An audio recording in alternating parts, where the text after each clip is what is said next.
नमस्कार, मी राहुल कुलकर्णी. भारतीय जनता पार्टीचे जे दोन शीर्षस्थ नेते आहेत, त्यापैकी श्री अमित शहा यांच्या वर्तणुकीतलं एक साम्य काय आहे, की ते स्वतःच्या ताकदीचा अत्यंत अनिर्बंध पद्धतीनं वापर करतात. काही वेळेला ते देशहिताचं असतं, जसं नक्षलवाद्यांचा त्यांनी समूळ उच्चाटन केलं, वेल डन. पण सोनम वांगचुकसारखा नेता, सामाजिक चळवळीतला महत्त्वाचा व्यक्ती, आणि तुम्ही जर लेहला गेलात, कारण मी सोनम वांगचुकच्या शाळेला गेलेलो आहे. लेह लडाखमध्ये त्या व्यक्तीबद्दलचं लोकांचं प्रेम हे पुण्यात मी बघितलंय. पुण्यात ज्यावेळेला सोनम वांगचुक यांना अटक झाल्यानंतर एक मोठा मार्च निघाला होता एफसी रोडवरती.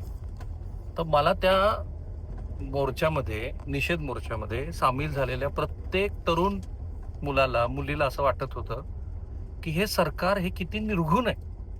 तर कुणीतरी एक व्यक्ती हा पाकिस्तानला गेला आणि त्यांनी केव्हा तरी काहीतरी बोललंय त्याचा संदर्भ घेऊन ज्या व्यक्तीला लडाखमधल्या पर्यावरणाबद्दल, कारण असं आहे की तुमच्यापैकी किती जण लडाखला गेलेत, मी 13 दिवस लडाखमध्ये राहिलोय आणि मला माहिती की स्ट्रॅटेजिकली लडाख हे आपल्या देशासाठी खूप महत्वाचं आहे.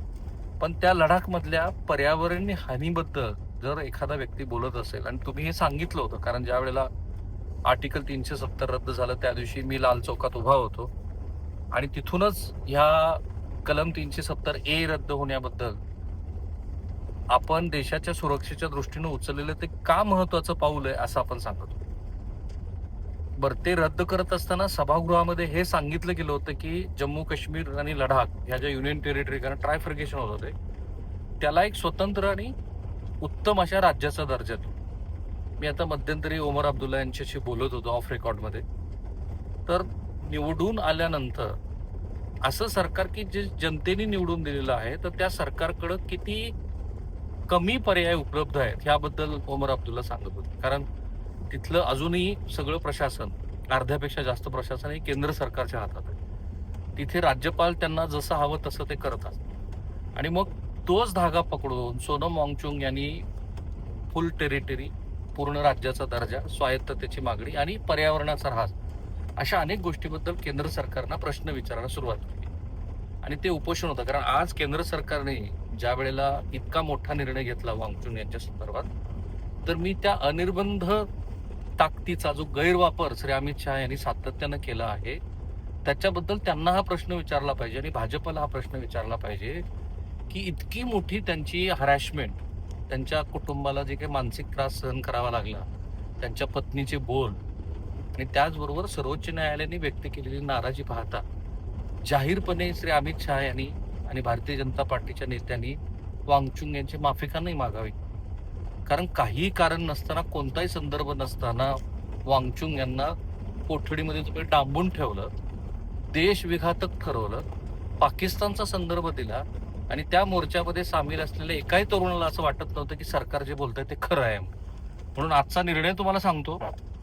आज केंद्र सरकारनं काय केलंय, तर केंद्रीय गृह मंत्रालयानं आज लडाखमधील प्रसिद्ध पर्यावरणवादी आणि सामाजिक कार्यकर्ते सोनम वांगचुक यांची नजरकैद, डिटेन्शन तात्काळ प्रभावानं रद्द करण्याचा निर्णय घेतला. 3 चीअर्स. पण हे अत्यंत चूक आहे. तुम्ही ज्या पद्धतीनं सत्तेचा हा गैरवापर केला हे सतत तुम्हाला सांगायला लागले, तर डिटेन्शनच मुळात चुकीचं होतं. अशा व्यक्तीबद्दल तुम्ही डिटेन्शन केलं होतं की ज्याचा कोणतंही असं ट्रॅक रेकॉर्ड नाही की तो देशाच्या विरोधात आहे.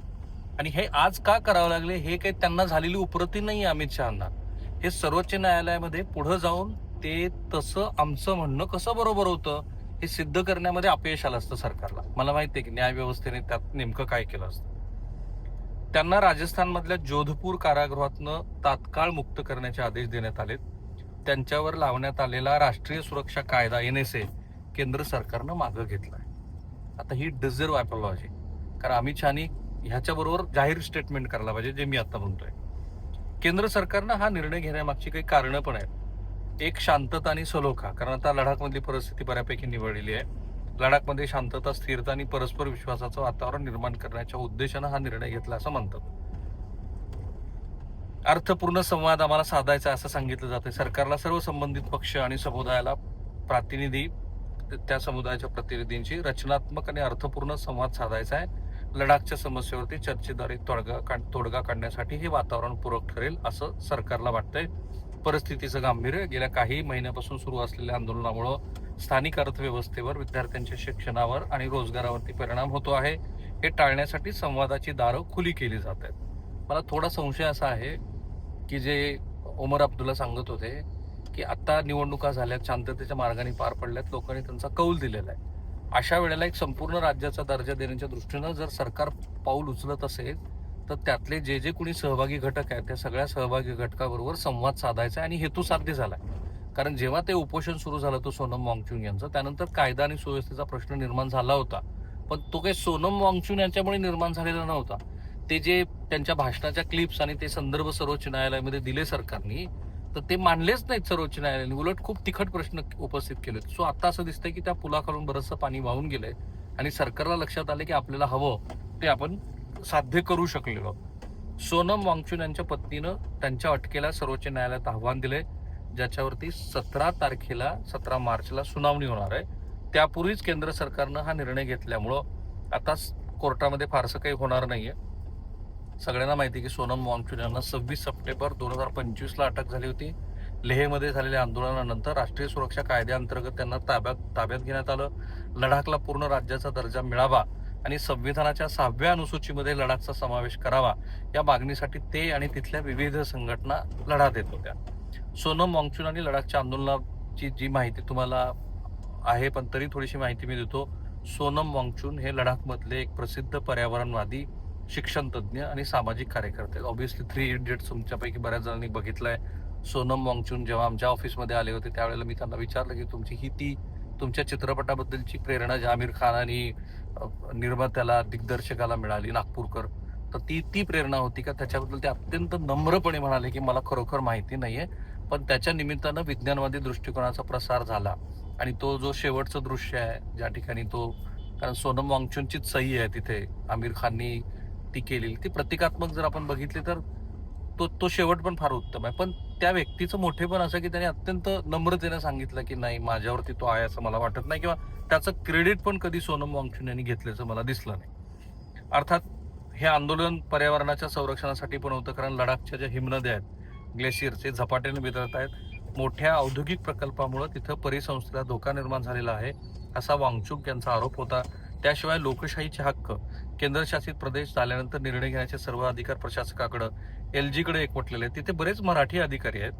मी त्यांच्याशी ऑफ रेकॉर्ड बोलत होतो लडाखमध्ये, आणि मला असं लक्षात आलं की त्या अधिकाराचा जो संकोच झालाय त्यातल्या काही अधिकाऱ्यांना तो पटत पण नव्हता, पण जाहीरपणे कोणी बोलू शकत नव्हतं. सो त्याच अधिकाराची वांगचुक हे मागणी करत होते की ते अधिकार आम्हाला तुम्ही द्या परत, आणि मग त्या अधिकारासाठीच त्यांनी ते आंदोलन केलं. त्याशिवाय रोजगार आणि विकास, लडाखच्या तरुणांना स्थानिक पातळीवरती संधी मिळावी, तिथल्या साधन संपत्तीवरती स्थानिकांचा हक्क असावा वगैरे, असं ते होतं. आणि त्यातनं मग उपोषण सुरू झालं. सर्वोच्च न्यायालयामध्ये खूप रंजक घडामोडी घडल्या, कारण सर्वोच्च न्यायालयामध्ये आणि त्याच्या आधीही स्वतः अमित शहानी सभागृहामध्ये निवेदन केलं नाही, कारण मी ती सगळी त्यांच्या त्या सगळ्या कारवाईची ट्रेल फॉलोच करत होतं की नेमकं काय सरकार म्हणतंय. पण त्यांचे जे समर्थक आहेत आणि भाजपची जी ट्रोल गँग आहे, जी सोशल मीडियावरती खूप ऍक्टिव्ह असते, त्या ट्रोल गँगनी वांगचुक हे कसे चुकीचे आहेत आणि त्यांचा पाकिस्तान मधल्या भाषणाचा एक छोटासा तो क्लिप काढून व्हायरल केला, आणि मग एक चर्चा घडून आणली नॅशनल माध्यमामध्ये की वांगचुक यांना पाकिस्तानचा पाठिंबा आहे. मग सर्वोच्च न्यायालयामध्ये काय घडलं, तो सोनम वांगचुक यांच्या पत्नी गीतांजली जे अँगमो यांनी त्यांच्या अटकेला, म्हणजे राष्ट्रीय सुरक्षा कायद्याला जो NSA अंतर्गत येतो, सर्वोच्च न्यायालयामध्ये हेबियस कॉर्पस दाखल करून त्याला आव्हान दिलं. अटकेची प्रक्रियाच मुळात बेकायदेशीर आहे आणि मूलभूत अधिकारांचं उल्लंघन झाल्याचं त्या म्हणाल्या. इथे न्यायालयाने खूप इंटरेस्टिंग निरीक्षणं नोंदवली. सुनावणी दरम्यान न्यायमूर्ती अरविंद कुमार आणि न्यायमूर्ती PB वराळे, मराठी नाव आहे, यांच्या खंडपीठानं सरकारी वकिलांना अनेक कठीण प्रश्न विचारले. न्यायालयानं सरकार वांगचुक यांच्या भाषणाचा चुकीचा आणि अतिरेकी अर्थ लावत आहे, तसंच त्यांच्या विधानांचा आणि लेह इथल्या हिंसाचाराचा थेट संबंध लावण्याबाबत न्यायालयानं शंका उपस्थित केली. जर असं त्या मागच्या सुनावणीलाच हे घडले, हे जर न्यायालयाने केलं नसतं तर आय एम डॅम शुअर की आत्ताच्या गृह विभागानं, म्हणजे श्री अमित शहा यांनी जो काही तातडीचा आत्ताचा निर्णय घेतलाय, तो निर्णय सुद्धा घेतला नसता. आणि न्यायालयाचा पण दोष असा आहे की तुम्ही हे फक्त डायसवरती बसून ऑब्झर्वेशन देता. 25 सप्टेंबर पासून एक व्यक्ती तुम्हाला स्वतःला वाटतं की त्याचा प्राथमिक दृष्ट्या ह्या सगळ्या घटनेशी संबंध नाही, but still he is in behind the bar. काही कारण नाहीये कुठलं सरकारनं प्रायमा फेसी जेवढ्या तथ्यांचा समावेश न्यायालयासमोर केला किंवा मांडणी केली, त्याच्यात स्वतः न्यायालय अजिबात त्यांना असं वाटलं नाही की याच्यात काही तथ्य आहे, तरी सुद्धा सोनम वांगचुक हे जेलमध्ये.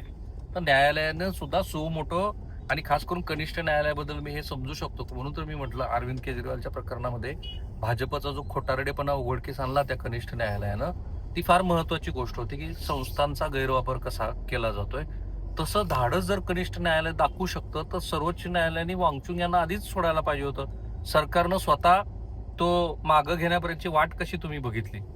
आता या सगळ्या सुनावणीमध्ये अतिरेकी अर्थ वगैरे त्याचा संदर्भ आल्यानंतर हे प्रकरण आता 17 मार्चला अंतिम सुनावणीसाठी सूचीबद्ध होतं. न्यायालयानं स्पष्ट केलं होतं की त्या दिवशी सुनावणी पूर्ण करून ते निकाल राखून ठेवतील आणि कोणत्याही नवीन युक्तिवादाची परवानगी दिली जाणार नाही. आता याचा सरळ अर्थ असा आहे की हे जर असंच न्यायालयाचं ऑब्झर्वेशन होतं आणि जर सरकारकडे पुरेसे पुरावे नव्हते तर काय झालं असतं, तर सरकारची मोठ्या प्रमाणात नाचक्की झाली असती. ती टाळण्यासाठी श्री अमित शहा यांनी हा निर्णय घेतला.